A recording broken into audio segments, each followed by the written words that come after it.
Les fêtes de fin d'année ont pris fin. Le mois de janvier a commencé avec cette toute nouvelle année 2025.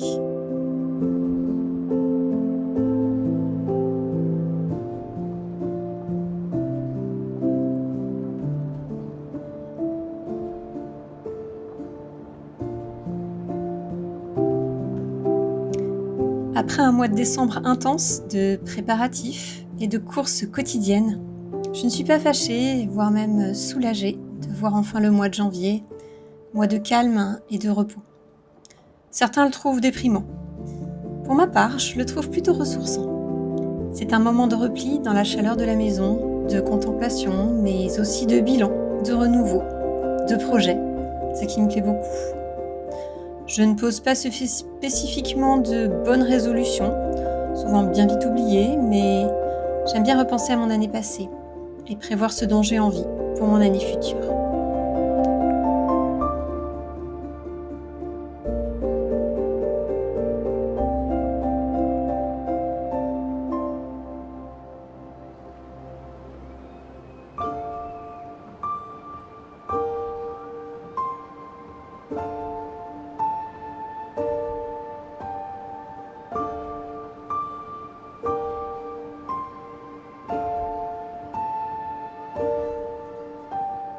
J'utilise beaucoup de carnets créatifs. J'en ai 3. Un qui me sert d'agenda et de journal de créativité, un petit peu sur le mode bullet journal, que je décore avec un thème de couleur par mois. Pour le mois de janvier, j'ai choisi la neige. J'ai même créé certains des autocollants avec ma nouvelle machine de découpe et j'en ai utilisé d'autres que j'ai achetés chez des créatrices.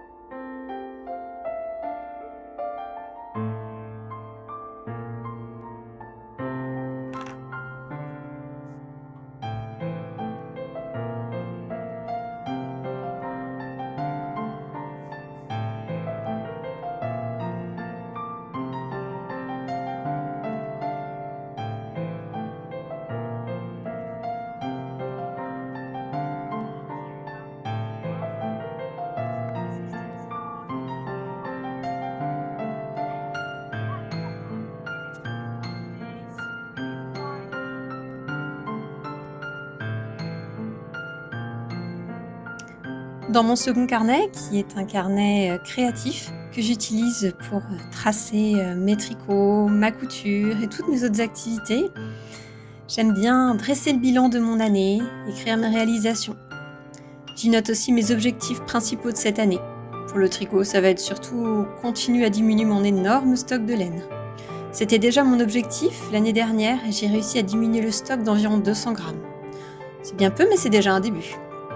J'ai aussi prévu 9 projets qui me font envie cette année et que j'aimerais beaucoup réaliser, mais vraiment pas du tout de pression.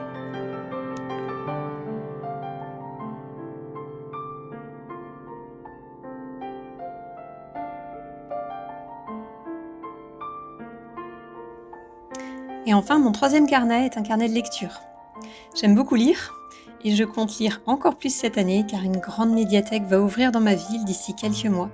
Je viens d'apprendre la date officielle d'ouverture et j'ai très très hâte.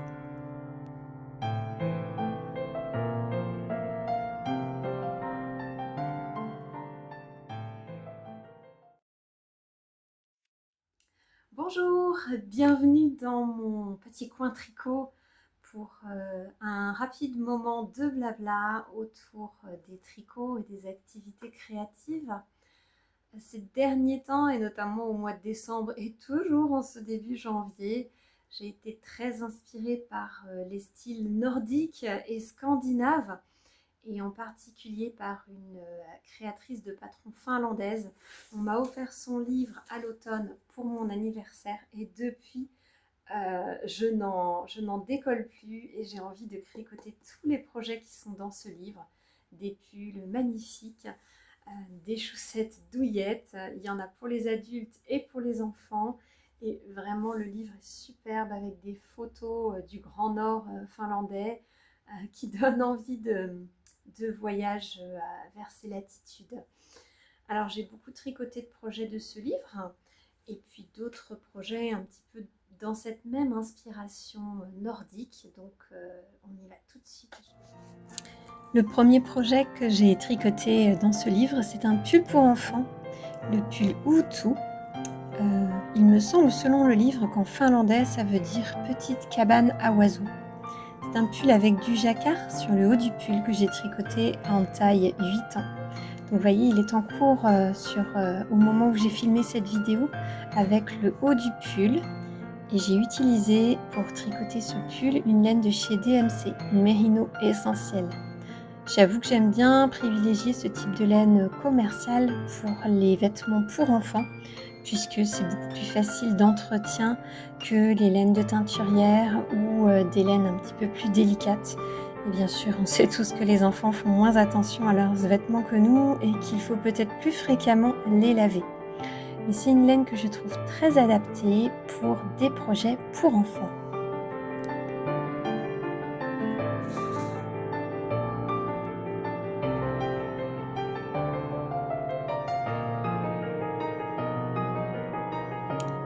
Second projet issu de ce livre. Cette fois-ci, le projet est terminé. Ce sont des petites chaussettes. Elles s'appellent les chaussettes Ento. Elles sont assez simples, comme vous voyez. C'est un motif avec uniquement des côtes, des petites torsades qui donnent cet effet vraiment très très chouette. Et alors surtout, je l'ai tricoté dans une laine qui est absolument sublime. Ça vient de chez Life in the Long Grass. C'est le coloris Cockleshell. Regardez comme c'est beau, c'est plein de nuances. C'est tellement joli que pour l'instant, j'ai toujours pas osé porter ces chaussettes. Elles sont tellement belles que j'ai peur de les abîmer. Dans le livre, il n'y a qu'une seule taille de proposée et ça tombait bien parce que ça correspondait à la taille de mon pied. Donc c'est parfait. C'est vraiment des petites chaussettes très douillettes et je les ai faites avec la tige plutôt haute pour pouvoir avoir bien chaud dedans. Elles se tricotent en commençant par le haut, par la jambe, et en terminant par un grafting au bout du pied, avec un talon renforcé à gousset.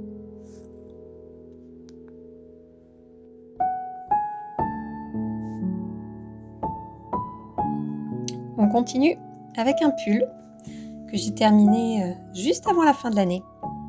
On est toujours dans ce style nordique, avec du jacquard, et on est toujours avec la même designer finlandaise, Ronja Akaleto, mais cette fois-ci, ce n'est pas un modèle issu de son livre.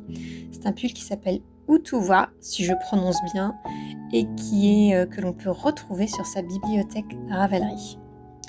Ce pull, il a un petit peu une histoire, puisque j'avais commencé avec la couleur principale. C'est une couleur qui s'appelle Peach Cobbler, de chez Tricot et Stitch, qui n'est pas une couleur reproductible. J'avais pas suffisamment de laine pour finir un projet de pull uni. C'est pour ça que je suis partie sur cette idée de pull avec du jacquard, pour pouvoir avoir suffisamment avec les couleurs contrastantes pour faire un pull entier. Et même comme ça, il a fallu que je modifie un petit peu le design et que j'ajoute les motifs de jacquard que vous voyez en bas des manches, également en bas du pull. Sinon, je n'aurais pas eu assez de laine pour terminer ce très joli pull. C'est vraiment un pull doudou qui est magnifique, qui est très chaud à porter puisqu'il est tricoté dans une épaisseur DK. Là, j'ai mis un fil fingering avec un fil de mohair. C'est vraiment le pull parfait pour l'hiver. Il est plutôt simple à faire, mais sur le jacquard, il y a plusieurs moments où il y a 3 couleurs à gérer en même temps. C'est un petit peu complexe. C'était la première fois pour moi, mais je trouve que j'ai plutôt bien réussi.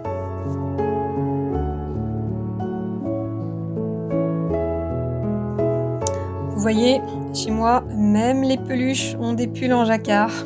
C'était une demande de ma fille aînée de faire un pull pour habiller l'un de ses doudous qu'elle a reçu pour Noël. Donc voilà, toujours dans le même style.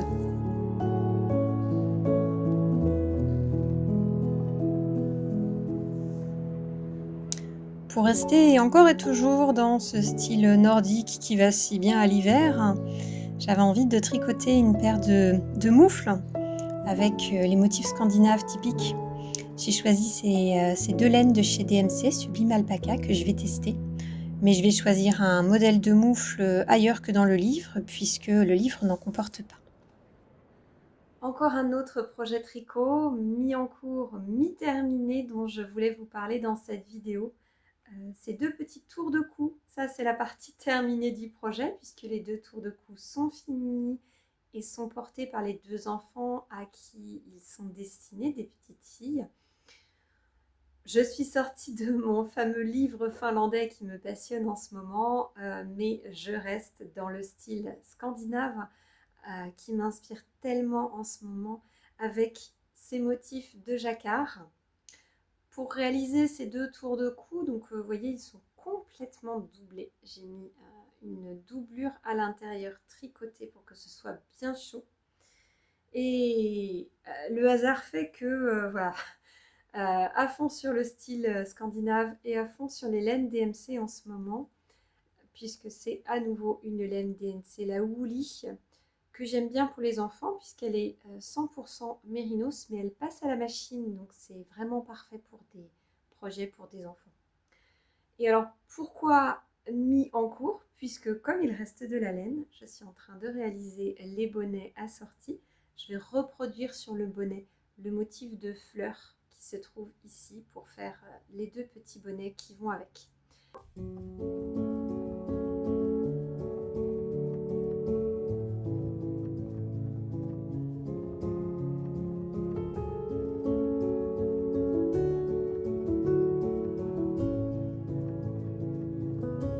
Je suis super contente. Je vais au Café Tricot. Ça fait un certain temps que je n'y avais pas été. Alors ça va faire vraiment du bien de prendre une bonne heure pour un petit moment de tricot avec une bonne tasse de thé et de blabla avec des copines. J'aime beaucoup parce que le lieu est vraiment... c'est un petit café qui est au milieu des champs, même si c'est pas l'impression que ça donne avec la route derrière moi, mais on est vraiment sur un endroit dans les champs, bien qu'on soit toujours en région parisienne.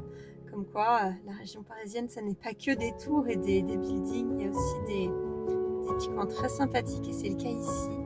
Donc je vous emmène un petit peu découvrir ça.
L'un de mes objectifs principaux pour cette année, c'est de ralentir le rythme et de profiter de l'instant présent, plus que jamais.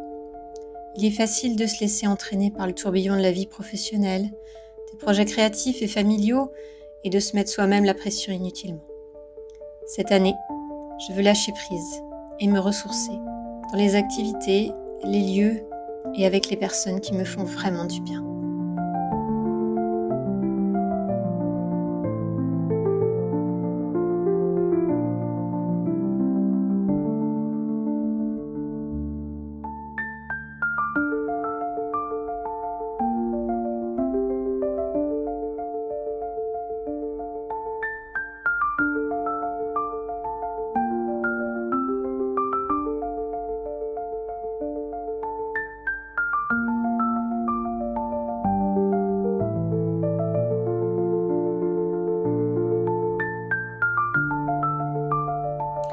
Depuis que j'ai tourné la première partie de cette vidéo, j'ai terminé le petit pull Outou pour ma petite fille. Alors il y a toute l'étape de rentrage des fils, bien évidemment. Quand on a fait un jacquard, il y en a beaucoup plus à rentrer. Et ensuite, il est terminé. Même si le résultat n'est pas parfait, je suis plutôt satisfaite de ce que rend cette laine Mérinos de DMC sur du jacquard. Et le pull plaît à ma fille, c'est l'essentiel.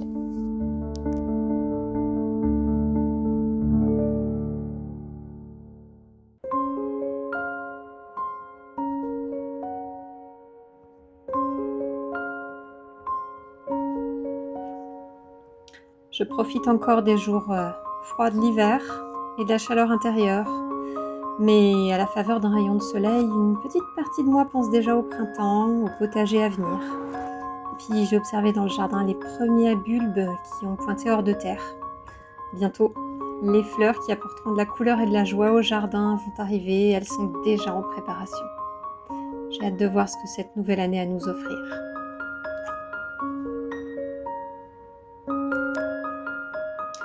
Je vous souhaite une très belle année 2025, remplie de ce qui vous plaît vraiment.